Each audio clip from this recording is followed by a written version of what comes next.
Maya always thought she was just like everyone else. She lived in a small town called Pine Valley, where everyone knew each other and nothing exciting ever happened. Her family owned a little bakery on Main Street, and Maya helped out after school, rolling dough and serving customers with a smile. At 16, Maya was excited about her upcoming birthday camping trip. Her parents had planned something special in the mountains, just the four of them. Her younger brother Alex couldn't stop talking about roasting marshmallows and telling ghost stories around the campfire. Maya was looking forward to getting away from her phone and just enjoying nature. The drive up to Bear Creek Canyon took 2 hours. Pine trees stretched as far as she could see, and the air smelled fresh and clean. Maya felt relaxed for the first time in weeks. School had been stressful with exams coming up, and she had been having trouble sleeping lately. Sometimes she would wake up in the middle of the night feeling anxious, though she never knew why. They set up camp near a beautiful stream that sparkled in the afternoon sunlight. Dad pitched the tent while Mom unpacked the cooler. Alex immediately started collecting rocks and sticks for the fire later. Maya helped organize their supplies, enjoying the peaceful sounds of water flowing over rocks and birds singing in the trees. Everything was perfect until the 3rd day of their trip. They had hiked to a scenic overlook and were having lunch when Maya suddenly felt strange. It started as a tingling sensation behind her eyes, like when you rub them too hard. She blinked several times, thinking maybe she had gotten dust in them. "Maya, are you okay?" her mom asked, noticing her daughter squinting and touching her face. "Yeah, just something in my eyes," Maya replied, but the feeling was getting stronger. It wasn't painful exactly, but it was unlike anything she had ever experienced. The tingling turned into a warm sensation, and then she noticed something odd happening to her vision. Colors seemed brighter somehow, and she could sense movement that others couldn't see. High up on the rocky cliff above them, she noticed small stones shifting and rolling. At first, she thought it might be an animal, but then she realized something much bigger was happening. "We need to move," Maya said quietly, still staring at the cliff face. Her parents looked at her with confusion. "What's wrong, sweetie?" Dad asked, following her gaze upward. That's when Maya felt it fully for the first time. The warm tingling behind her eyes suddenly blazed into something completely different. She could feel her eyes changing, getting warmer, and she knew somehow that they were glowing bright blue. She had never experienced anything like this before, but she knew with absolute certainty that danger was coming. "Run!" she shouted, grabbing Alex's hand and pulling him away from where they were sitting. Her parents trusted her instincts, even though they didn't understand what was happening. They all ran as fast as they could toward the trees. Just seconds later, a massive section of the cliff face gave way. Rocks the size of cars came crashing down exactly where they had been eating lunch moments before. The sound was incredible, like thunder that went on and on. Dust filled the air, and Maya could feel the ground shaking under her feet. When it finally stopped, they all stood there breathing hard, staring at the pile of rocks that could have crushed them. "How did you know?" Mom whispered, putting her arms around Maya and Alex. Maya touched her face, and she could tell that whatever had happened to her eyes was over. They felt normal again. But she couldn't forget that strange blue glow she had somehow sensed, even though she couldn't see her own reflection. "I don't know," she answered honestly. "I just knew we had to move." That night around the campfire, Grandma Rose, Maya's grandmother, finally spoke up. She had been quiet during the whole incident, but Maya noticed her watching with a very serious expression. "Maya, dear," Grandma Rose said softly, "I think it's time you knew about our family history." Maya looked up from the fire, seeing something in her grandmother's eyes she had never noticed before. It was like Grandma Rose was seeing her clearly, for the first time. "What do you mean?" Maya asked. "The women in our family have always been special," Grandma Rose explained. "Not all of us, but some. Your great-great-grandmother could sense storms coming days before they arrived. Your great-aunt Lucy always knew when someone was about to get hurt. And my mother? Your great-grandmother. She had eyes that would glow blue whenever danger was near. Maya felt her heart beating faster. Blue eyes? Like what happened to me today? Grandma Rose nodded. I was wondering if it would show up in you. I've been watching for signs since you were little. The way you sometimes seemed worried for no reason? How you would avoid certain places without knowing why. I thought maybe the gift had skipped your generation. Gift? Maya's voice came out as a whisper. It's both a gift and a responsibility, Grandma Rose said carefully. The ability to sense danger before it happens has saved many lives in our family over the years, but it's not always easy to carry. Maya's parents listened in amazement as Grandma Rose told stories they had never heard before. Tales of women who had warned entire towns about floods, who had pulled people from buildings just before they collapsed, who had changed the course of history in small but important ways. But why didn't you tell us? Dad asked. Because I hoped. Maya would never need to know, Grandma Rose replied. This gift can be a heavy burden. People don't always understand.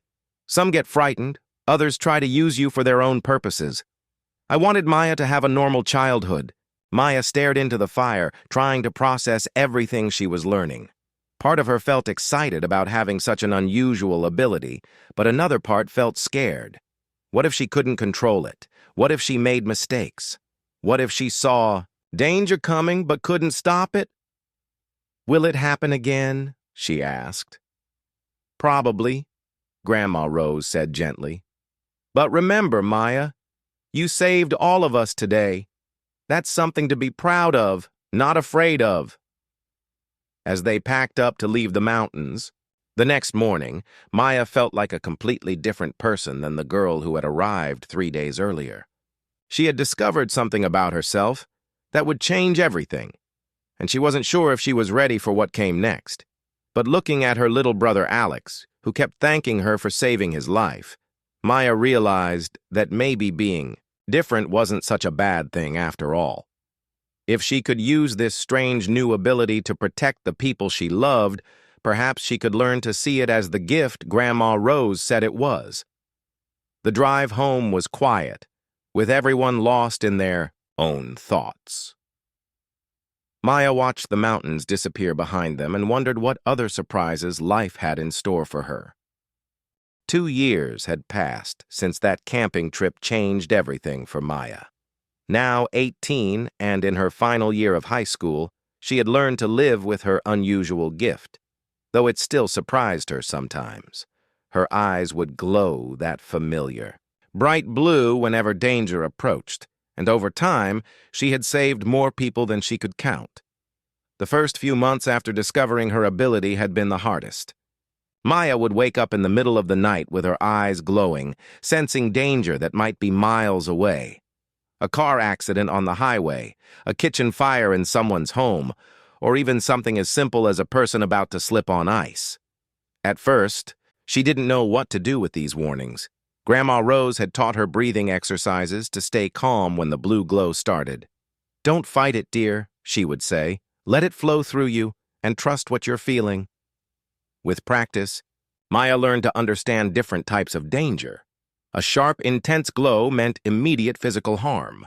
A softer, steady glow usually meant someone was about to get sick or hurt in a smaller way. School became easier once Maya figured out how to help without drawing too much attention to herself. When her eyes glowed during chemistry class, she would quickly suggest everyone step back from their experiments. Sure enough, someone's project would bubble over or spark moments later. When the blue light came during lunch, she would accidentally bump into someone who was about to choke on their food, causing them to cough it up safely. Her best friend Lily started noticing Maya's strange luck with avoiding problems. It's like, you have a sixth sense? Lily would joke, not knowing how right she was. Maya wanted to tell her the truth, but Grandma Rose had warned her to be very careful about who she trusted with the secret. The real test came when Maya started volunteering at Pine Valley General Hospital. She had decided she wanted to study medicine, thinking her gift might be useful in helping sick people. Dr. Rodriguez, who ran the emergency department, was the first adult outside her family to figure out something special was happening. Maya's first day at the hospital was overwhelming.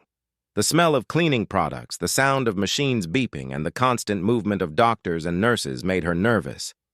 But when her supervisor, Nurse Janet, showed her around, Maya felt like she belonged there. "We always need extra hands," Nurse Janet explained as they walked through the halls.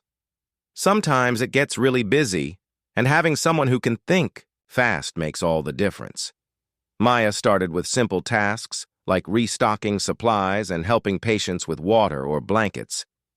But it wasn't long before Dr. Rodriguez noticed something unusual. Maya would always seem to be in the right place at the right time. When someone was about to fall, she would appear with a wheelchair. When a patient was having trouble breathing, she would alert the nurses before the monitors even started beeping. One busy Tuesday evening, Maya was organizing medical supplies when her eyes suddenly blazed with blue light. She could feel something big was about to happen, bigger than the small accidents she usually sensed.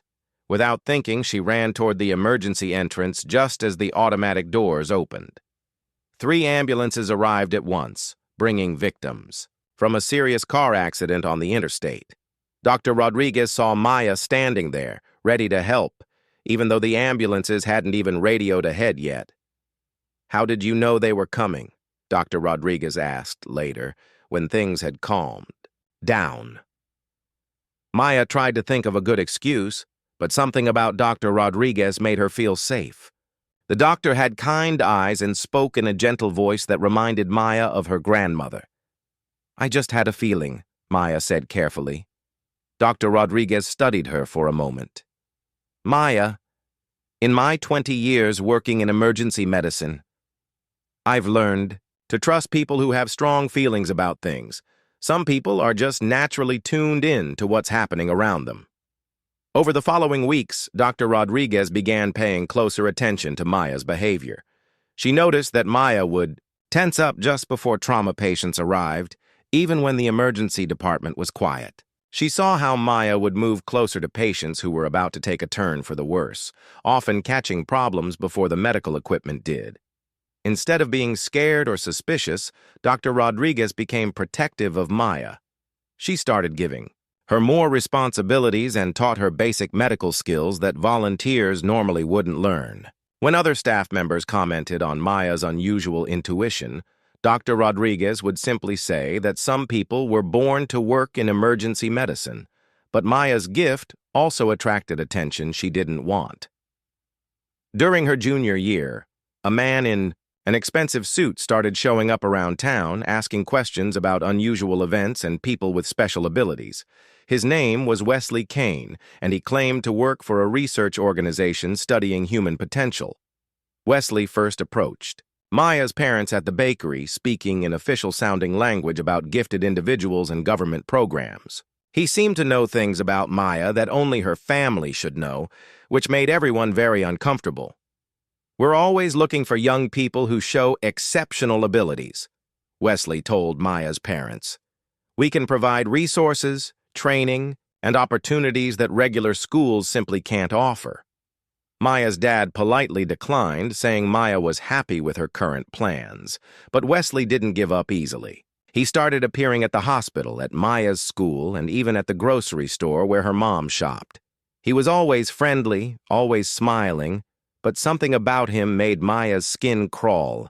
When Maya's eyes glowed blue whenever Wesley was nearby, she realized her gift was warning her about him specifically. There was something dangerous about this man, even though he never said or did anything threatening. Dr. Rodriguez noticed Maya's distress when Wesley started hanging around the hospital. "Who is that man?" she asked one day after Wesley had tried to strike up a conversation with Maya in the parking lot. "He says he's from some research group," Maya explained. "He wants to study me for some kind of program." Dr. Rodriguez's expression grew serious.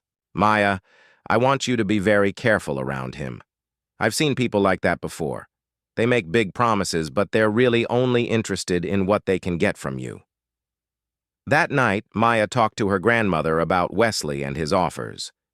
Grandma Rose listened carefully, then shook her head with concern. "There have always been people who want to use our family's gift for their own purposes," she said. "During my mother's time, there were men who promised money and fame if she would help them with their business dealings. She learned the hard way that they only cared about what she could do for them, not about her well-being." Maya felt a chill run down her spine. She was beginning to understand that her gift was both more valuable and more dangerous than she had realized. At the hospital, Dr. Rodriguez continued teaching Maya everything she could. "Knowledge is power," she would say. "The more you understand about how to help people, the better you can use your natural talents." Maya threw herself into learning, studying medical textbooks, and practicing emergency procedures. She was discovering that her gift worked best when combined with real knowledge and skills. She could sense when someone was in danger, but understanding what to do about it made all the difference. As her senior year continued, Maya felt herself growing stronger and more confident. She was learning to trust her abilities while also developing the practical skills to back them up. But in the back of her mind, she couldn't shake the feeling that Wesley Kane represented a much bigger challenge that was still coming her way. Maya's first day at Rocky Mountain University felt like stepping into a completely new world. The campus was huge compared to her small hometown, with thousands of students rushing between classes. She had chosen to study emergency medicine, hoping to combine her unusual gift with real medical knowledge to help even more people. Her dorm room was small but cozy, and her roommate Kelly seemed nice enough. Maya had decided not to tell anyone at college about her ability, at least not right away. She wanted a chance to be normal, to make friends who liked her for who she was, rather than what she could do. The first few weeks went smoothly. Maya joined study groups, explored the campus, and even tried out for the school's volunteer emergency response team. Her professors were impressed with her natural understanding of emergency situations, though they didn't know the real reason behind her insights. Everything changed when Maya met Ryan during her third week of classes. She was in the science library, struggling with a particularly difficult chemistry assignment, when someone sat down at the table across from her. "Having trouble with molecular structures?" asked a friendly voice. Maya looked up to see a guy about her age with kind eyes and an easy smile. He was carrying a stack of neuroscience textbooks that looked even more complicated than her chemistry homework. "Yeah, this stuff is harder than I expected," Maya admitted. "I'm Maya, by the way." "Ryan," he replied, extending his hand. "I'm a graduate student in neuroscience. Mind if I take a look?" As Ryan leaned over to help with her assignment, Maya felt that familiar tingling behind her eyes. Her heart started beating faster, expecting her eyes to glow blue at any moment. But something strange happened instead. The tingling faded away, and she felt unusually calm and relaxed. Ryan explained the chemistry concepts in a way that actually made sense, and Maya found herself enjoying the conversation more than she had expected. He was smart without being show-offy, and he had a way of making complicated things seem simple. "Thanks so much," Maya said when they finished working through the problems. "You probably just saved my grade." "No problem," Ryan replied. "Actually, I was wondering if you'd like to grab coffee sometime. I could help you with more chemistry, and maybe you could tell me about emergency medicine. I'm really interested in how people react under pressure." Maya agreed, feeling excited about making a new friend. But as the days went by, she noticed something very strange happening whenever she spent time with Ryan. Her gift seemed to malfunction around him. During their second study session, Maya's eyes suddenly blazed blue while they were working in the library. She looked around frantically, expecting to see someone choking or about to fall down the stairs. But nothing happened. Students continued studying peacefully, and no emergencies occurred. "Are you okay?" Ryan asked, noticing her sudden alertness. "You look like you saw something alarming." Maya tried to play it off. Just thought I heard something. Probably nothing. But it kept happening. Her eyes would glow blue when Ryan was around, but no danger would follow. Even more confusing, there were times when real emergencies happened nearby, but her eyes stayed their normal brown color when Ryan was present. One evening, Maya was walking across campus with Ryan when they heard screaming from the direction of the student center. Maya's eyes should have been glowing bright blue, warning her of danger, but they remained completely normal. They ran toward the sound and found that a tree branch had fallen, nearly missing a group of students by just a few feet. "Wow, that was close," Ryan said, helping to move the branch out of the way. "Good thing no one got hurt." Maya stared at the fallen branch, deeply troubled. Her gift should have warned her about this, but it had been completely silent. What if someone had been seriously injured because her ability failed when she needed it most? That night, Maya called her grandmother, feeling confused and worried. "Grandma Rose, something weird is happening with my gift," Maya explained. "Sometimes it activates when there's no danger, and sometimes it doesn't work when there really is danger. It only happens around this one person." Her grandmother was quiet for a long moment. "Maya, dear, can you tell me more about this person?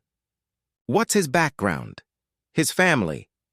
Maya realized she didn't know much about Ryan's family history. They had talked about school, their interests, and their goals, but he had never mentioned much about where he came from or what his family was like.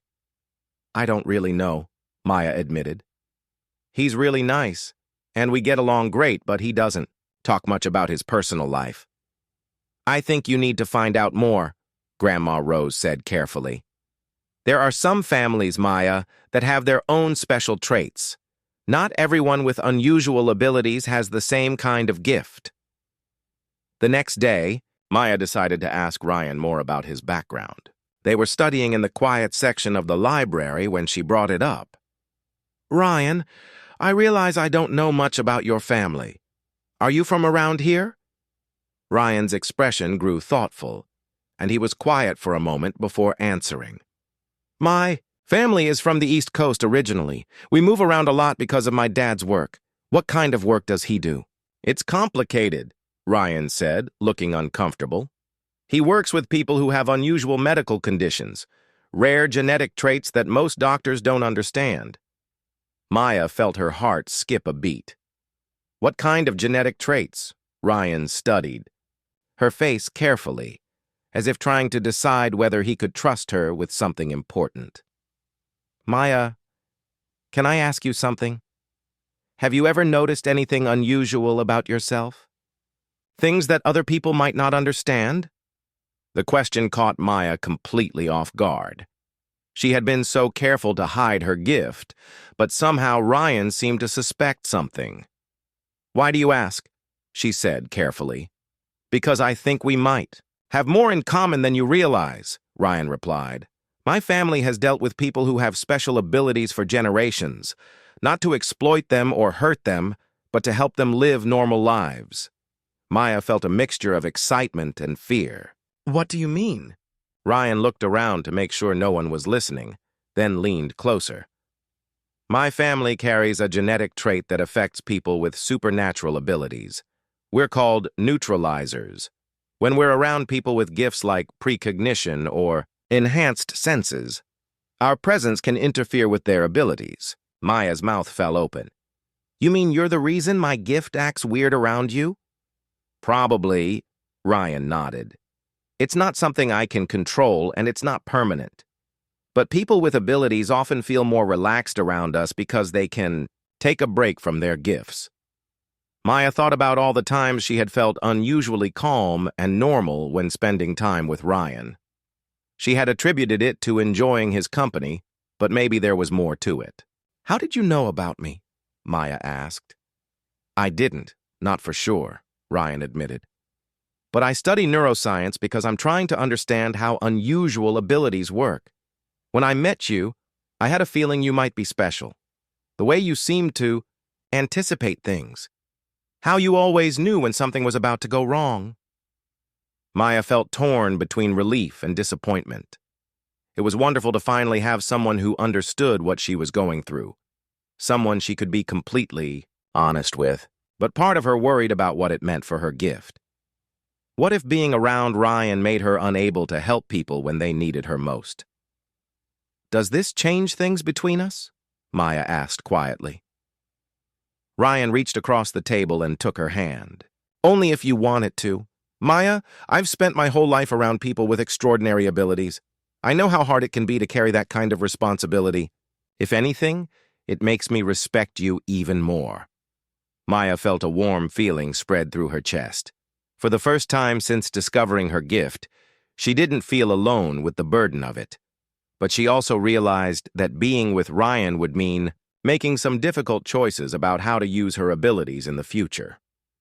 As they packed up their books to leave the library, Maya wondered if finding someone who understood her gift was worth the risk of it not working when people needed her. Help the most. 3 years had passed since Maya graduated from college, and she had built a good life for herself in Denver. She worked as an emergency coordinator for the city, using her gift to help prepare for disasters and coordinate rescue efforts. Ryan had finished his graduate degree and was working at a research hospital, studying how the brain processes unusual sensory information. Their relationship had grown stronger over time. Maya had learned to balance her gift with their time together, stepping away from Ryan when she sensed her abilities were needed elsewhere. It wasn't always easy, but they had found a rhythm that worked for both of them. Dr. Rodriguez had moved to Denver, too, becoming the chief of emergency medicine at Denver General Hospital. She and Maya worked together often, and Dr. Rodriguez had become like a second mother to Maya, always protective and supportive of her unique abilities. Everything changed on a Tuesday morning in October. Maya was at work when her phone rang. The caller ID showed Ryan's number, but when she answered, it wasn't his voice on the other end. "Maya Chen," said a cold, familiar voice that made her blood run cold. It was Wesley Kane, the man who had been trying to recruit her since high school. "Where's Ryan?" Maya demanded, her heart pounding. "He's safe, for now," Wesley replied calmly. "I have a business proposition for you. I think it's time we finally had that conversation about your future." Maya's eyes immediately blazed blue, but the warning felt different this time. It wasn't just danger approaching. It was danger that had already arrived and taken hold of her life. "What do you want?"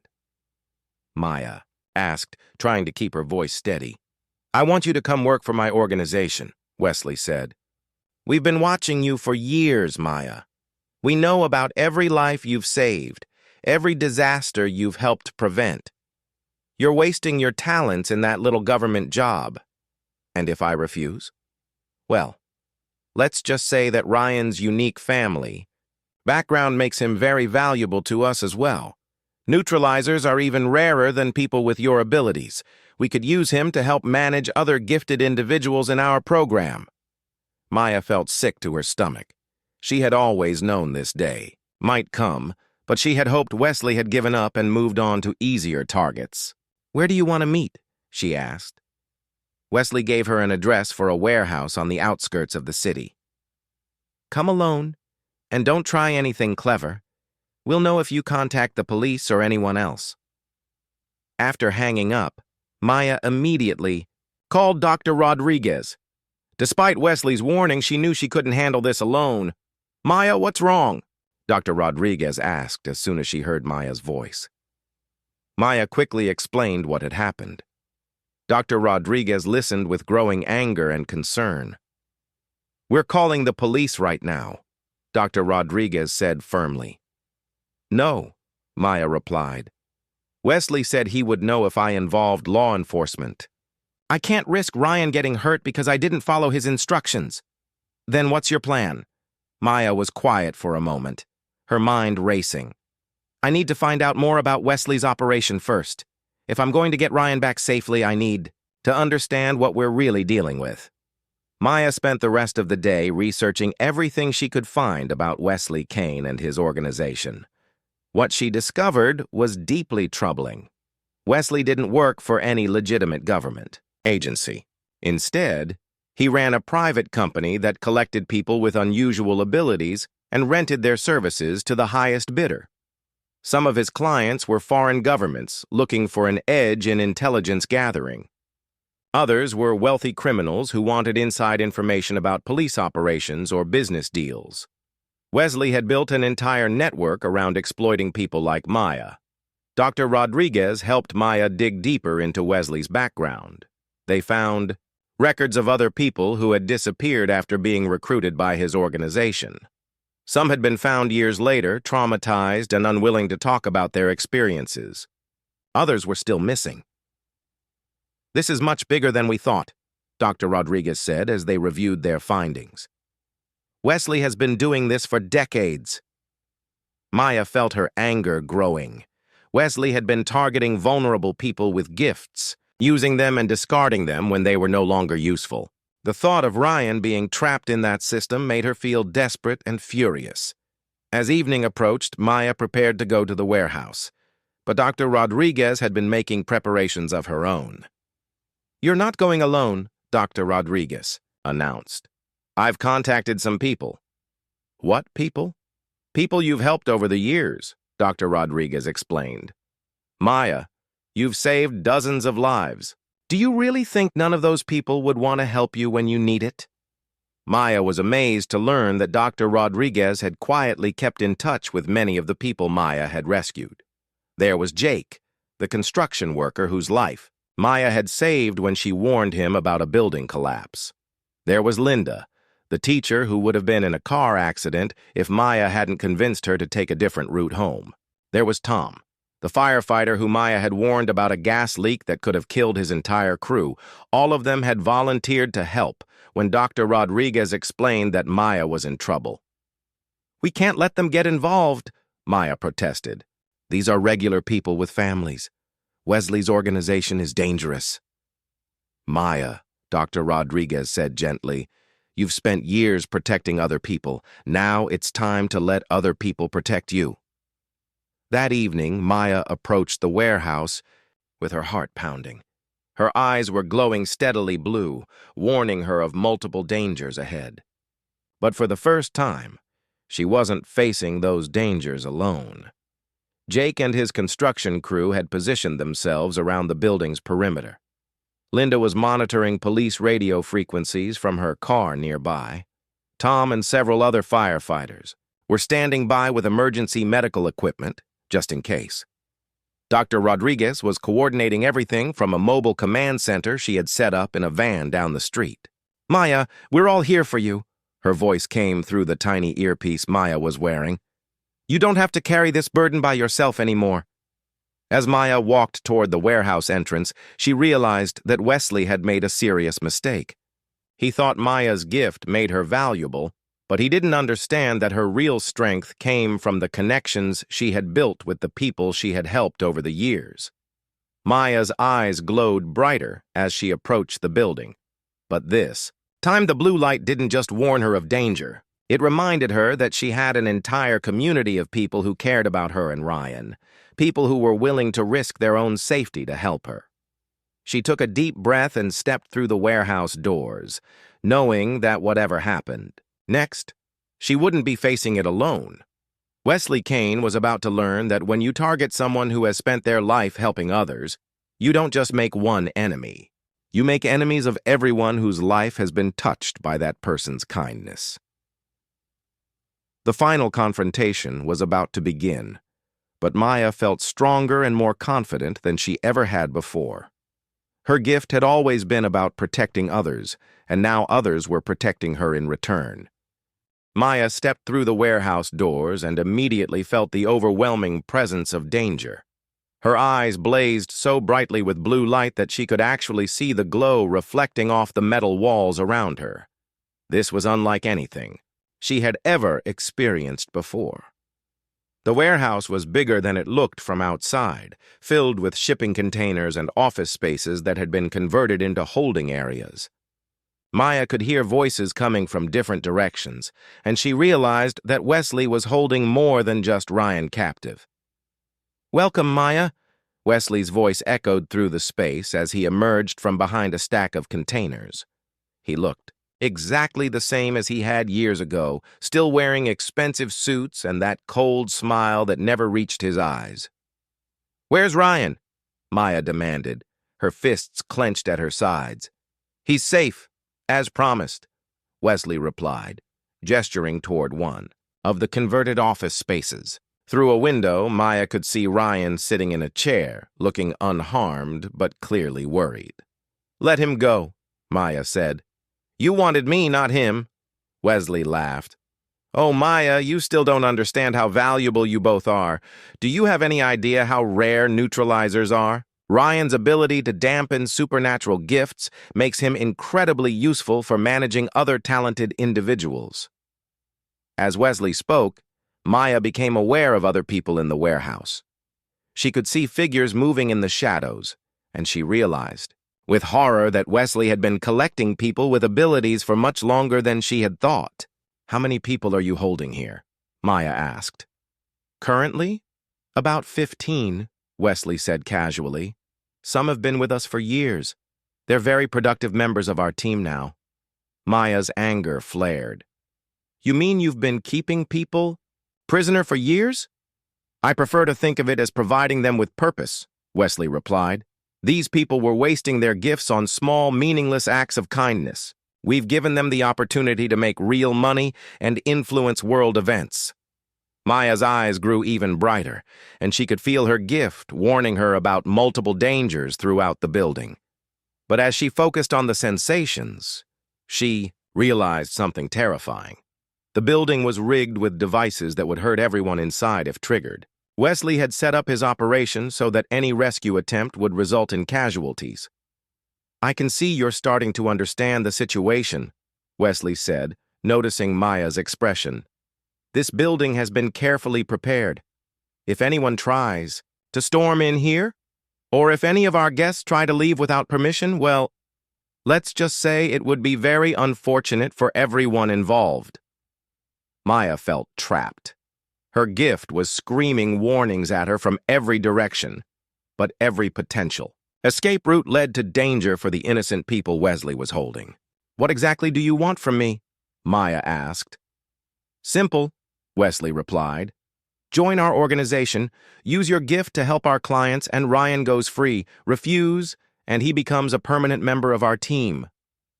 Maya looked toward the office where Ryan was being held. Even from a distance, she could see that he was trying to stay calm, but she knew he must be terrified. The worst part was that his neutralizing ability meant her gift didn't work properly when she was near him.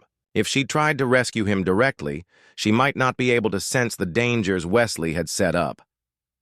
"I need to think about it," Maya said, buying time while she tried to figure out what to do. "Of course," Wesley said, "but don't take too long. I have other clients waiting for your services."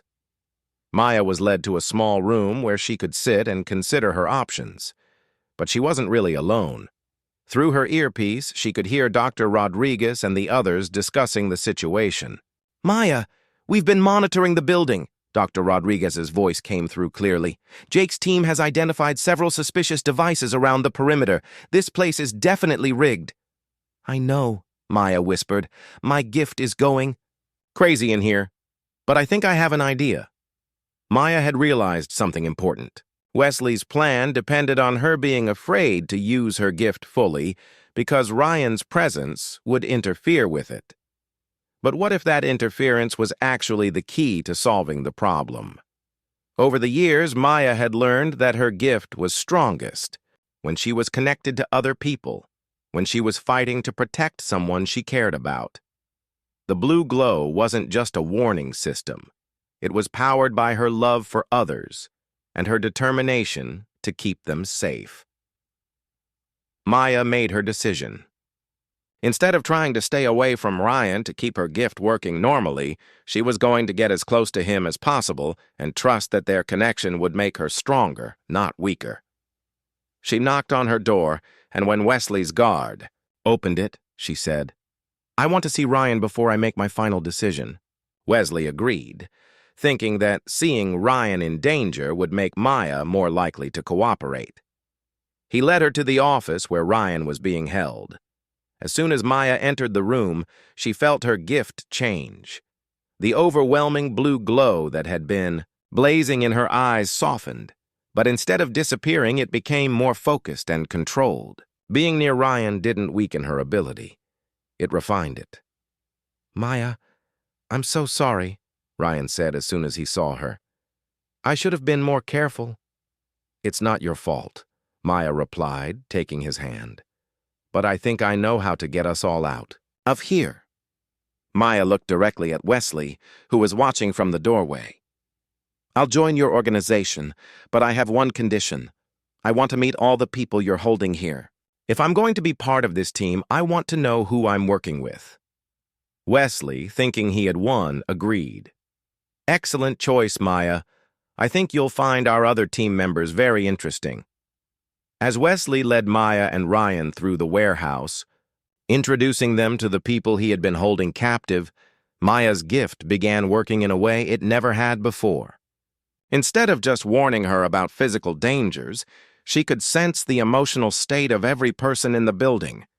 She could feel their fear, their desperation, and their hope that someone would finally help them escape. But she could also sense their hidden strengths and abilities. These weren't just victims. They were powerful people who had been waiting for the right moment to fight back. Maya began making eye contact with each person they met, and in those brief moments, she shared something with them. Not words, but a feeling of hope and determination. Her gift, enhanced by Ryan's presence and focused by her love for all these innocent people, allowed her to communicate in a way Wesley couldn't detect. By the time they had completed the tour of the facility, Maya had connected with everyone Wesley was holding. They were all ready to act. They just needed a signal. "Well, Maya," Wesley said as they returned to the main area of the warehouse, "are you ready to begin your new career?" "Actually," Maya said, her eyes beginning to glow with the brightest blue light they had ever produced, "I think it's time for your career to end." Maya's gift, powered by her connection to Ryan and her determination to protect all the innocent people in the building, suddenly expanded beyond anything she had ever experienced. She could sense every danger in the warehouse, every trap Wesley had set, and exactly how to avoid or disarm each one. But more importantly, she could share that knowledge with everyone else. Through some combination of her supernatural ability and the love she felt for all these people, Maya was able to guide them all to safety. The rescue happened so quickly that Wesley barely had time to react. Jake and his crew, coordinated by Maya's supernatural awareness, disabled the building's security systems. The people who had been held captive used their own gifts to overcome Wesley's guards. And through it all, Maya's eyes blazed blue. But instead of warning of danger, they were lighting the way to freedom. In the end, Wesley was arrested by real law enforcement officers, and his operation was completely shut down. All the people he had been holding were freed, and many of them decided to stay in contact with Maya and each other. Maya discovered that her choice to prioritize love and human connection over the solitary use of her gift had actually made her more powerful, not less. Her ability still warned her of danger, but now it also helped her build the relationships and community that made facing those dangers possible. She and Ryan decided to start a legitimate organization that helped people with unusual abilities integrate safely into society while using their gifts to help others. Dr. Rodriguez joined them, along with many of the people Maya had rescued over the years. Maya's eyes still glowed blue when danger approached, but now they also glowed when she was surrounded by the people she loved, reminding her that the greatest strength comes not from supernatural ability alone, but from the connections we build with others and the love we share in protecting one another.